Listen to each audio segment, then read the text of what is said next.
So if you're a first-time farmer and you're really interested in doing this farming thing, there is some advice for you, which is going to be quite brutal. I mean, it's really honest. Now, it's quite easy to assume when you see other people and you see other people who have started farming, and you would imagine that things are going to be simple and slow and nice and very enjoyable. In fact, not slow, simple and fast. But what usually turns out is very different from that. And a lot of people actually end up very frustrated because they don't go into the thing with honest, realistic expectations. I personally, when I was starting out, I was ready for the grind, 100% ready for the grind. I knew it wasn't going to come really easy. Actually, I had been scared by people so much that when I started out, I actually found it easier than I expected. Everyone kept telling me it's going to be so hard, it's going to be stressing, it's going to be really terrible. I actually found out that it wasn't that terrible. But for a lot of other people, they come out with very high expectations. They look at Dr. Daniel, see how he has grown on the channel, and just imagine things are going to be smooth and easy and nice for them like they have been for him.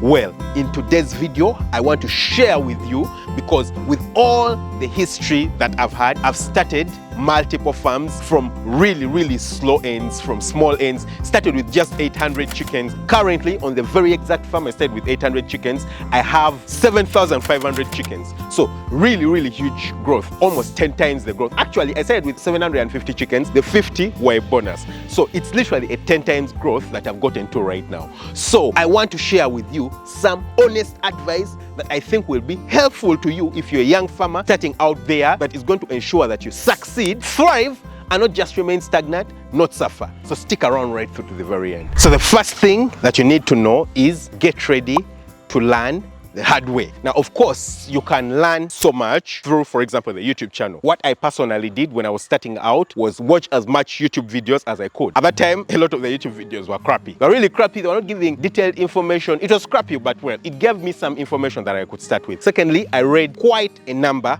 of books, but that's not enough. You're going to learn a lot of things as you go along the way. It's not like the things you're going to learn will not be in the books that you read or the videos that you watch, but it's because you don't take them so serious usually until the things happen to you. For example, if they tell you that always use a disinfectant, if you're starting a chicken farm, for example, get a place where you can put your boots and have your shoes disinfected before you get into the chicken house, you usually assume that, well, it is just something small outside there. You never take it really seriously. But when reality strikes and you actually don't get a disease on the farm, and it was simply because you don't disinfect your boots before you get into the house each and every time, then you will understand that it is real and you've got to learn that way. So usually the learning comes in really brutal ways, really brutal ways and terrible ways. Usually it comes with losses. That's what you need to understand. And you've got to get ready to learn that way. What you need to understand is that those things that are going to happen for you are going to be learning points, but not points to put you down, yeah? So you're going to have to learn the brutal way. Get ready for it. Just get used to it. Get ready for it. Sometimes it's about the prices. The prices could really fall for the product that you're selling, and just understand that that occasionally happens. Only a small time that you have to go through before things get better. So just get ready for that, get used to that, and accept that when it does happen, and find out, how can I do it better now that I've experienced this and I've learned it this way? I don't want to remain stagnant. I don't want this to happen to me again. How can I get better? How can I learn in a better way after learning this? The second thing that you're going to learn is don't be too nice.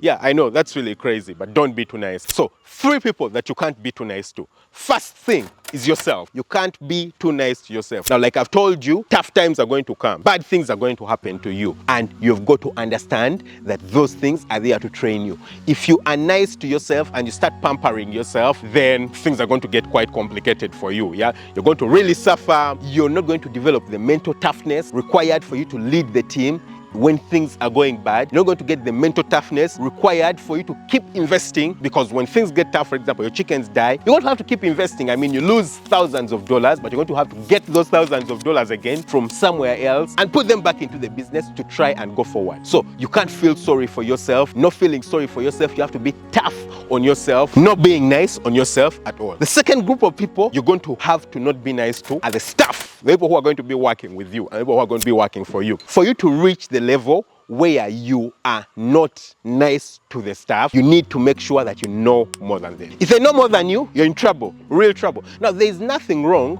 with them having some information, a bit more information than you. But if they consistently know more than you, it's trouble, proper trouble. Why? because then they are going to hold you ransom. Now, you don't want anyone to hold you ransom. What I usually do with almost all the businesses that I do is that I always try to make sure that I know what everyone in the business does. I mean, if it's accounting, I understand accounting. If it's management, I understand management. If it is the labor work involved in the business, I'll understand it. If it's the computer work, the graphic, the designing things, I'll know it. I may not be better than the person, but at least I know how to do it. What that means is that I understand the principles behind the whole thing, the entire thing, and the person cannot hold me ransom. So if they start being crappy and doing stuff wrong, I can fire them, throw them away, do it myself while I get someone else. But if you let the people know the things better than you and do the things better than you, that is going to be very crappy for you. It's going to turn out to be a very nasty situation for you. They will hold you ransom and you're literally going to suffer working with these people. So always make sure that there's nothing like being nice with them. Of course, you need to be good with them. Be good with the way you handle them. Make sure that you train them and they understand everything that they need to do. Make sure you give them all the tools that they need to do all the work that they need on the farm. If you don't give them the tools, then if something goes wrong, of course, you don't have an excuse. The problem is not theirs, it is your problem. Give them the tools that they need. The good ones, make sure that you compliment them. If it's a pay rise, give them a pay rise. Tell them nice things when they actually do nice things. But when they do really terrible things, there's nothing like being nice. Fire them, throw them away. If it means throwing them in prison, if it's part of the rule, do it if they steal from you. So you need to make sure that you avoid being nice and implement everything the right way. But the third thing is expect a lot of unpredictability. I know that's really crazy, really crazy, but that's just how the farming world is. Now, the thing about farming as an industry is that it's one of those industries where people rarely fail. Very rarely do you fail. Why? Because farming products are those things that are required each and every day in all spheres of life. So generally, farmers will not fail, yeah? They'll be present and survive in one way or another. But you don't want to survive, you want to thrive. And a lot of people fail to thrive because they don't expect unpredictability.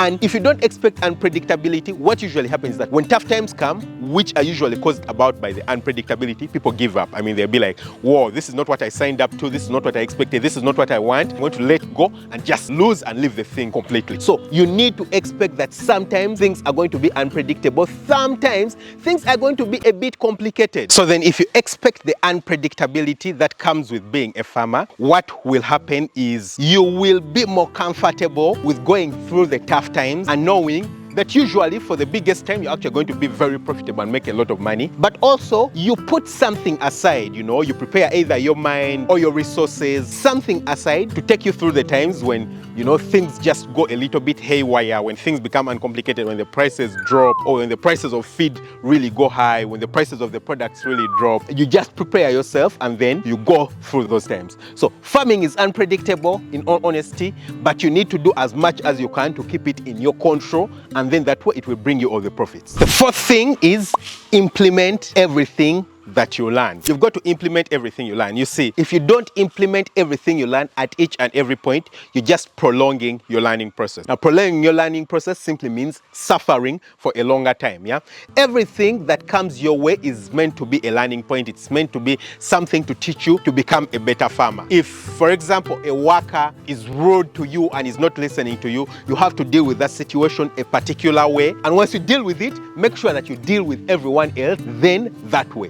You've learned something about how to deal with workers and you've got to implement it. If, for example, you get a particular disease on the farm, then you need to understand why that disease came onto the farm, how you manage to treat the disease, and how to prevent that disease from ever getting back on the farm. That way, if you implement it, then that means that thing can never ever happen on your farm again. So you have to implement everything as soon as possible. If you implement everything as soon as possible, you shorten your learning curve. And once you shorten your learning curve, everything is made easier, everything is made simpler, everything is made quicker, everything is just made more comfortable for you. And you see, once you implement everything in a small stepwise manner, you learn something, you implement it, you learn something, you implement it. What usually happens is that over a long time, you're going to have a very huge change compared to how you were at the beginning without actually seeming like you made very huge changes or steps or things to be introduced on the farm. That's something that I personally learned, for example, while I was in medical school. When I was still in school, what I used to do is when I was on the ward or in the hospital,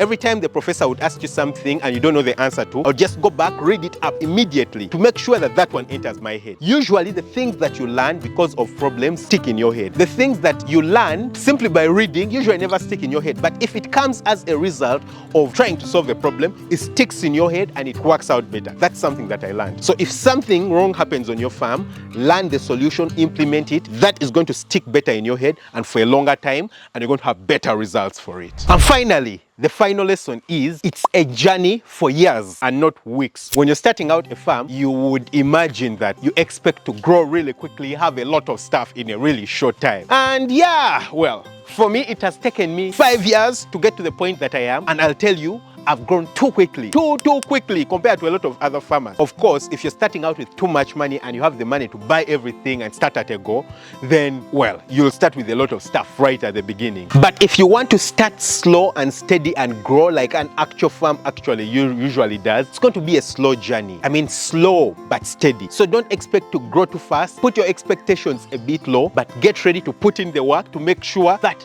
everything turns out right. Like I've told you guys, for me, when I started with 800 chickens a few years back, 5 years back, I started on my dad's land. I didn't have land, I didn't have anything. I just had the chickens, yeah, and the feeds for the chickens and the chicken house that I put on my dad's land. But with time, slowly by slowly, everything kept growing. And even up to now, I know how to give things time. If I tell you that I'm going to do something, I'll make sure that I do it. But then I'm not stupid enough to think that I'll do the things too quickly and, you know, reproduce too quickly and grow too quickly. No, I understand that some things take time, and it's okay for the things to take time for them to be implemented. So understand that. I mean, give it time, do it slowly. There is no need to rush. If you start rushing, you're going to be rushing to the bottom. Just make sure that you implement the systems that you require to do everything right, number one. Number two, make sure that you have the right people to work with on the farm. Very, very important, have the right people on the farm. If you don't have the right people on the farm, you're going to suffer, really, really suffer. But number three,